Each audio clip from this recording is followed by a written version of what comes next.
Alright guys, so today I'm going to be doing a kind of a different video than what I normally do. I have recently been down the rabbit hole of retro gaming again, and I ended up picking up a Game Boy Advance, something I had in the past, got rid of it, and ended up wanting to just start playing again.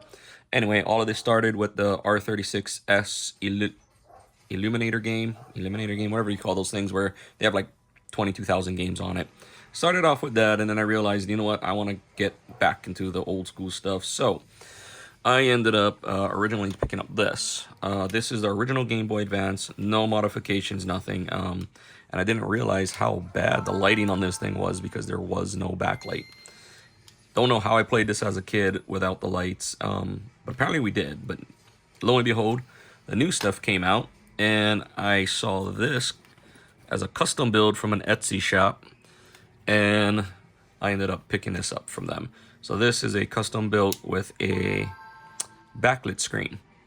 So as you can see here, this is the exact same thing. So I got two of them now, but this one is a whole lot nicer of a screen where I can actually see, where this one isn't. Anyway, that's the whole thing of this video. After doing a deep dive on these screens, I went online and I found this company here that has a retro game repair shop, and they have all the stuff to upgrade your thing. So that's what we're going to do in this part of the video. We're going to basically be cracking open this box, seeing what's in here so I can upgrade my Game Boy. Alright, so let's get this bad boy open. Don't mind all the dog hair around here. So we're going to do this. Cut that open there. And I did order a bunch of tools because, as you can see in my shop, I have a bunch of stuff for tool stuff. And first thing on the list is a flat trimmer. A lot of the videos I've watched on how to do this say you might have to do some snipping, so I ended up picking up a flat cutter from these guys. And oh wow, that's nice. So this is the screen. I love the whole old school gaming cartridge here. That's what comes. That's how it gets packaged in the box. Put that on the side. So we have a suction cup to change out this lens, and not sure if I'm even gonna need it, but I saw it. I figured, well, if they have it, I might need it, so I'll pick it up. And this is supposed to be a bunch of tools to do the job. So the thing with this is you have to remember that, according to what I read online, these screws are made in Japan, so you need a specialty type of screw kit. So I ended up picking up their entire made in Japan style, or Japanese sized screws and screw heads to disassemble, to go about disassembling the Game Boy. Or just basically this was supposed to be all Game Boys. And I got me a set of new tweezers because I have a feeling these big old sausages are not gonna be conducive to the small stuff here. So this is the company right here. Again, I'm not sponsored by them in any way, shape, or form. This is all my own money. Me just doing this for fun and making a quick video. Here, retro game repair shop. Nice little 3M sticker there. Put that on something. Got my packing list. Let's see, we have flush cutters, 6-piece tweezers, suction cup, lens removal, repair, Game Boy, backlight, no cut IPS mod kit. So the reason I bought this is because this is supposed to be a drop-in, but from all the videos, again, I purchased these because they were stating that even though it says it's a drop-in, you need to make way for some stuff. So anyway, we're doing that just in case we got it. And we have the repair mod multi-tool Phillips kit, which is this. All right, so we have everything that was on our packing slip. Everything that I ordered is here. Now we're gonna get into this. See this screen. I got this because according to them, it said it was a no solder kit, which I hope it is true because I don't want to solder, nor am I good at soldering. So let's just go through this kit, see what we got. Okay. So we have a brand new lens for this. So we can swap that bad boy out for a brand new one, or save it in case that ever gets scratched. We have the unit itself. So this is the screen that we're replacing. And then we have, so this one comes with a 32 and a 40 pin tape here. Yeah, I don't see anything that says soldering, so I'm assuming this is a non-solder kit. Alrighty, so we got some warning here before installation. We'll go through that. Anyway, yeah, that's it. Let me get all this situated and set up and see if we can get this thing testing. Alright, so here we go. We're gonna start stripping this thing down and see what we can get. Not sure how much of this I'm actually gonna catch on video, but we're gonna hopefully be able to catch some stuff. This is already set up for me.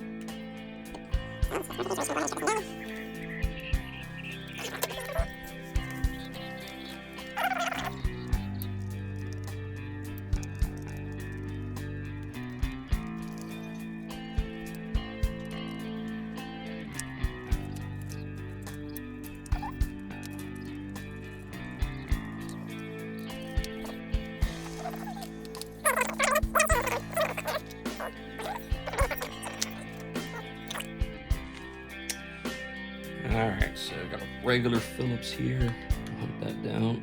And yes, So, not sure if that's something that just happened with them or this was an old repair as a secondhand unit that I picked up. This should come apart nicely.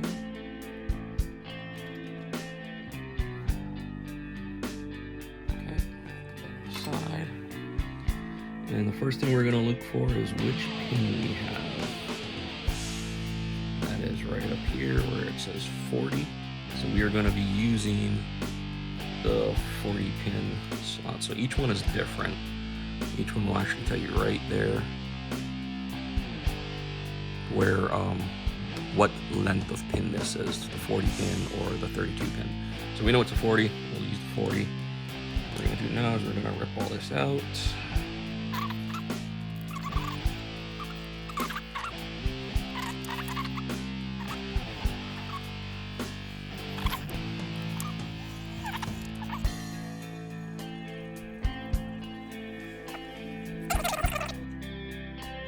Alright, unfortunately, I didn't really pay attention to my camera, and apparently the camera went off, so all of this didn't get recorded. Anyway, so follow the instructions on their website and put everything in. This is a pre-test fit here.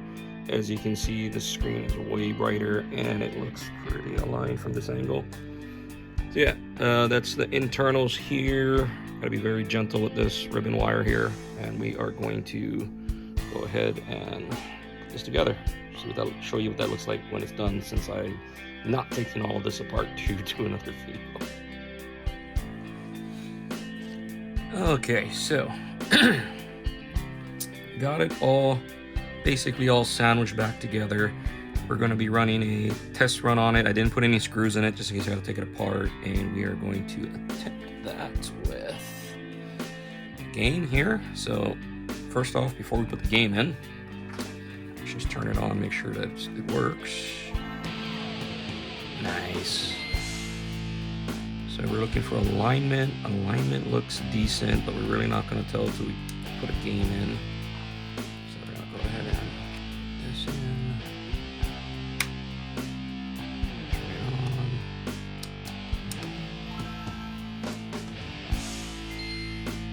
Okay.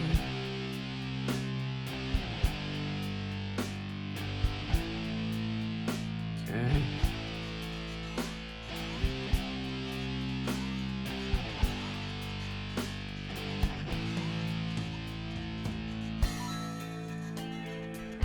Not bad, looks pretty good. Now we can so we have a brightness adjustment now. Dim.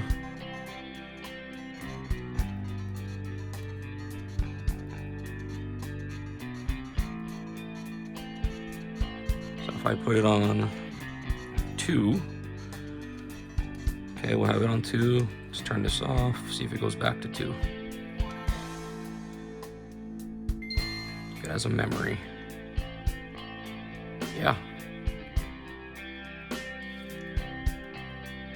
we're back to 3.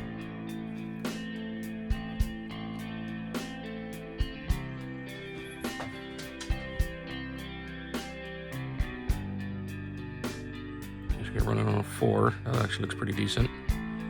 Cool. It works. Nice.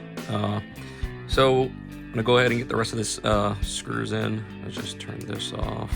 And I am going to keep pressure on the shell. Not too much pressure because we don't want to smash anything in here, but kept some pressure on the shell. We're gonna flip it over.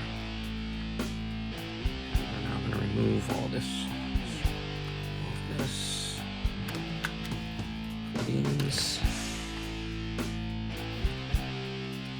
Then this is where things got a little funky, so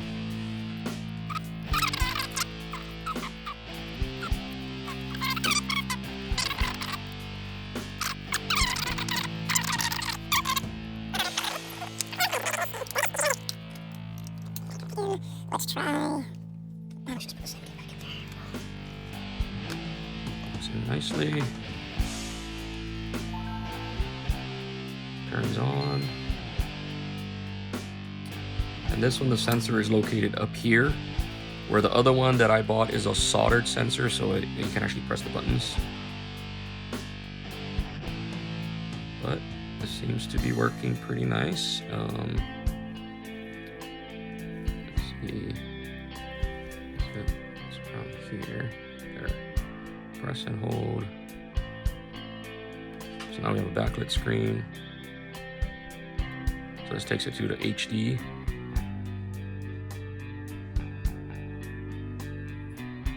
F0, very nice. My gosh, that's clean.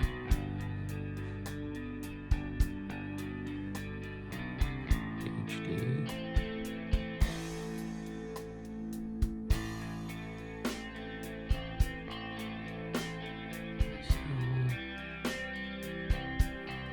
Wow, that is freaking clean.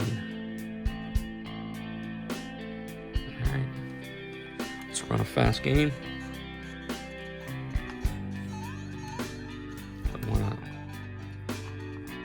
It's on 4. All the way to 8 brightness.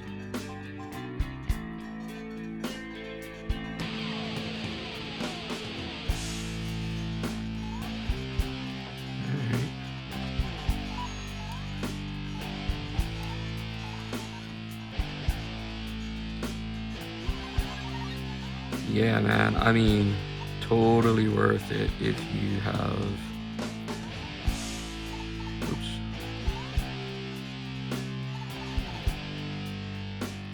Oh, nice. So look, we have a double-click menu, reset, link play. That's cool.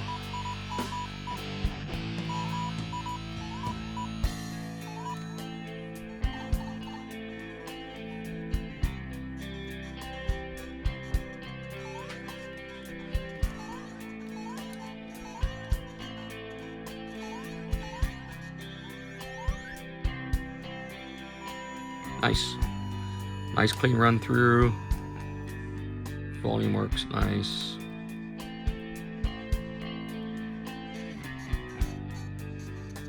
Screen is pretty good. Like normally, like if you watch all these other guys' videos, you can see that the screen, some of the alignment is off on some of theirs, but this one, if you're looking at it straight on, it looks good. So now let's try to put another game in here and see how good that looks. This is the one I bought.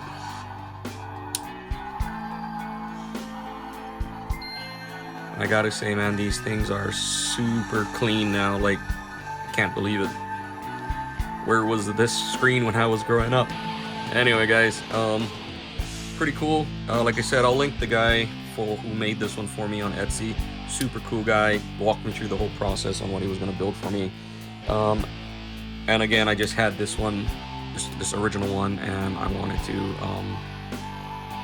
wanted to modernize it. And I gotta say, pretty freaking awesome.